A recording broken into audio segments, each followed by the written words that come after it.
యాదాద్రి భువనగిరి జిల్లాలో మొదటి bird flu case నమోదైంది. గత 10 రోజుల క్రితం చౌటుప్పల్ మండలం నేలపట్ల గ్రామంలో 500కు పైగా కోళ్లు మృతి చెందాయి. దీంతో అప్పట్లో బర్డ్ ఫ్లూ భయంతో స్థానికులు భయాందోళన వ్యక్తం చేశారు. అయితే అప్పుడు చనిపోయిన కోళ్లను పరీక్షల కోసం హైదరాబాద్లోని ల్యాబ్కు పంపించారు. అయితే ఆ కోళ్లకు బర్డ్ ఫ్లూ సోకడంతోనే చనిపోయినట్లు నిర్ధారించారు అధికారులు. యాదాద్రి భువనగిరి జిల్లా చౌటుప్పల్ మండలం నేలపట్ల గ్రామంలోని ఓ కోళ్ల ఫామ్లో 500 కోళ్లు మృతి చెందడంతో అప్పట్లో బర్డ్ ఫ్లూ అనే అనుమానంతో గందరగోళం నెలకొంది. చూస్తూ ఉండగానే 500కు పైగా కోళ్లు చనిపోవడంతో రైతు ఆందోళన వ్యక్తం చేశాడు.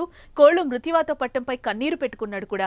అయితే పెద్ద మొత్తంలో కోళ్లు చనిపోవడంతో అక్కడికి చేరుకున్న వెటర్నరీ డాక్టర్లు చనిపోయిన కోళ్లకు వైద్య పరీక్షలు నిర్వహించి వాటిని హైదరాబాద్లోని ల్యాబ్కు పంపించారు. అయితే అది ఇప్పుడు బర్డ్ ఫ్లూ అని నిర్ధారణ కావడంతో స్థానికంగా కొందరు భయాందోళన వ్యక్తం చేస్తున్నారు. ఇక బర్డ్ ఫ్లూ అని నిర్ధారణ కావడంతో అప్రమత్తమైన అధికారులు 10 కిలోమీటర్ల మేర సర్వేలెన్స్ జోన్ గా ప్రకటించారు.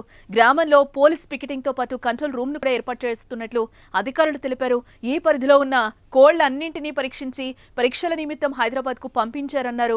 అయితే నేలపట్ల పరిధిలో మొత్తం 5 బాయిలర్ ఫార్మ్స్ ఉన్నాయని, అందులోని కోళ్లకు కూడా వైద్య పరీక్షలు నిర్వహిస్తామని తెలిపారు. అయితే బాగా ఉడకబెట్టిన చికెన్ గుడ్లు తినడం వల్ల ఎవరికి ఎలాంటి హాని జరగదని, ఎవరూ భయాందోళన